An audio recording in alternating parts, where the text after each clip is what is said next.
Welcome to Heart of the Guardians, where every story touches the soul and every heartbeat echoes through time. If you love tales of courage, love, and redemption, stay with us till the end of this story. The sun hung low over the dusty plains, casting long, golden shadows across the endless stretch of wilderness. The air smelled of sagebrush and smoke. It was quiet, too quiet, for a land once alive with wagon wheels, laughter, and dreams of a new beginning. Ethan Calloway rode his tired horse through the open prairie, his eyes searching the horizon for signs of rain or fortune. But neither had come his way for a long time. He was a widower, 3 years now since the fever took his wife, Mary. They'd tried to build a life out here in the frontier, but the land was harsh, and fate cruel. Since her passing, Ethan had lived alone in a small, weather-worn cabin near the foothills, surviving on little more than dried meat, beans, and memories. That morning, he'd set out for town to trade what little pelts he had. But by mid-afternoon, a distant column of smoke caught his eye. It was the kind of smoke that didn't belong to campfires. It was thick, black, and angry. Ethan kicked his horse into a trot and followed the smell of ash. When he crested the next hill, his heart froze. Below, spread across the dusty plain, lay the remnants of a wagon train. Wagons burned to skeletal frames. Horses lay still, their bodies stiff in the sun. And scattered among them, people. He rode down slow, his rifle in hand. Buzzards circled overhead. It was clear this had happened recently. Arrows were still lodged in wagon wheels, and the earth was soaked dark with blood. Whoever had done this, Indians, bandits, or both, had moved fast and taken everything of value. He walked his horse through the ruins, searching for signs of life. There was none, only silence. Then, as he passed one overturned wagon, he heard it, a faint, broken sound. A cough. Ethan dropped from his saddle and ran to the noise. Behind the shattered wheel, half covered by a torn blanket, lay a woman. Her dress was torn, her face pale as snow, and her eyes barely open. He knelt beside her, pressing his fingers gently to her throat. A pulse, weak, but steady. "Mom, you're all right, I got you," he whispered, though he wasn't sure if she could hear. She tried to speak, but only a whisper escaped her lips. "Please, don't leave me." Ethan lifted her carefully, her head falling weakly against his shoulder. She was light, too light. He could feel the bones beneath her skin. Without thinking twice, he carried her to his horse and placed her in the saddle before mounting behind her. He turned his horse toward home. By the time they reached his cabin, night had fallen. The wind howled through the canyon as he pushed open the creaking door and laid the woman gently on his bed. He stoked the fire, boiled water, and tended to her wounds as best he could. Arrow grazes, bruises, exhaustion. She was lucky to be alive. When morning came, her eyes opened, clear now, though still weak. She blinked, disoriented, staring at the small, rustic cabin. "You're safe," Ethan said softly, setting a cup of broth beside her. "I found you out near the river bend. Wagon train was gone, I'm sorry." She swallowed hard, tears welling in her eyes. "Everyone's gone." Ethan nodded. "I'm afraid so." For a long moment, she said nothing, just stared into the fire. Then finally, in a soft voice that carried both grief and grace, she said, "My name is Clara. Clara Davenport." Ethan offered a gentle nod. "Ethan Calloway. Thank you, for saving me." He shrugged. Would have done the same for anyone. But deep down, Ethan knew that wasn't true. He'd spent years shutting out the world, avoiding people, avoiding pain. Yet, looking at this woman, fragile, lost, but alive, something stirred in him. Something he hadn't felt in a long, long time. Over the next few days, Clara regained her strength.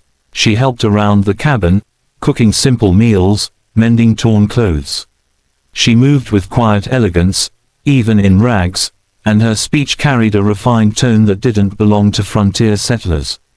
Ethan noticed it, the way she held her teacup, the way she read from his worn Bible by candlelight.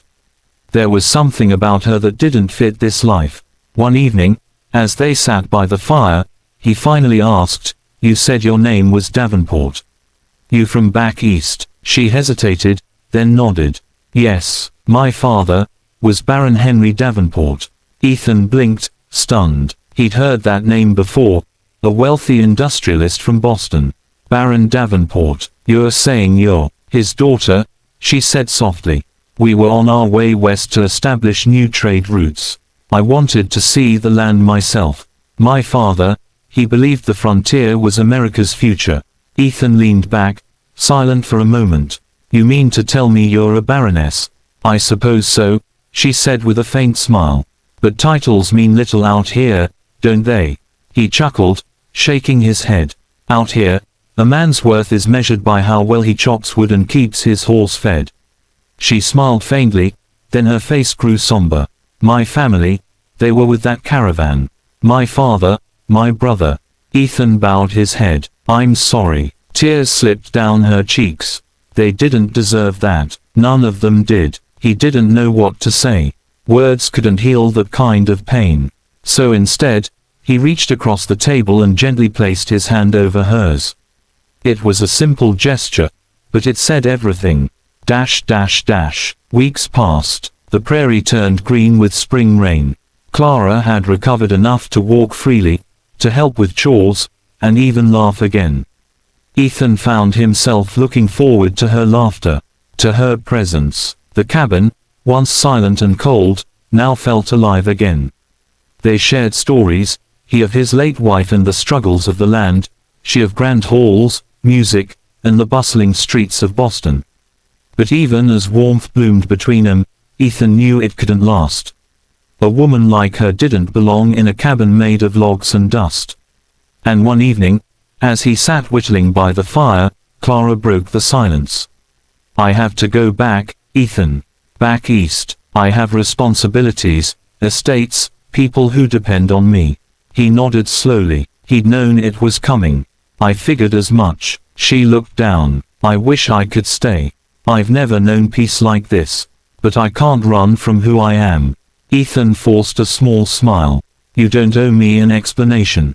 But as she looked at him, tears in her eyes, he saw something deeper, a silent question neither dared to voice.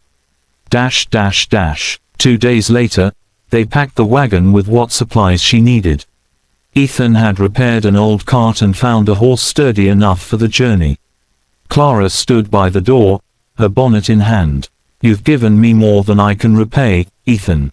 He shook his head. "You don't owe me a thing." But before she climbed into the wagon, she stepped close and pressed something into his hand, a small, golden locket. "My mother's," she whispered. "So you'll remember me." He looked at her, speechless. Then, softly, she said, "Goodbye, Ethan." And just like that, she was gone, disappearing into the horizon, leaving behind a silence that felt heavier than any storm. Months passed. The world moved on, as it always does.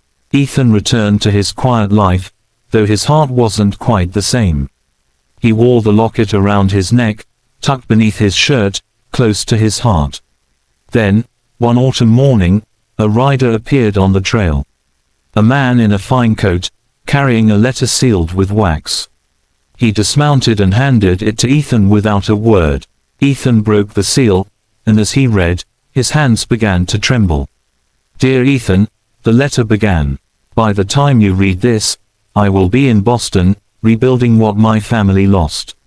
But not a day goes by that I don't think of you, of the man who saved my life, and in doing so, saved my soul. You once told me that out here, a person's worth is measured by what they can endure. You have endured more than any man I've known, and you've done so with kindness. I have left something for you, as a token of gratitude. Enclosed with this letter is the deed to a small piece of land north of your homestead. It is yours, free and clear. Use it well. Build the life you deserve. With all my heart, Clara Davenport." Ethan lowered the letter, his eyes wet with tears. He looked up toward the northern hills, the same hills that caught the light every evening at sunset. For the first time in years, he smiled. The following spring, the land began to bloom again. Where once there had been dust and loneliness, there now stood a small farm, strong fences, a new barn, and a home built with hope. Every evening, as the sun dipped below the hills, Ethan would sit on the porch, the locket still around his neck, and whisper softly to the wind. "Thank you, Clara." And though she was far away, somehow, he felt she could hear him. Because some connections, those forged in hardship and healed by love, never truly fade. They live on, not in words, but in the quiet places of the heart.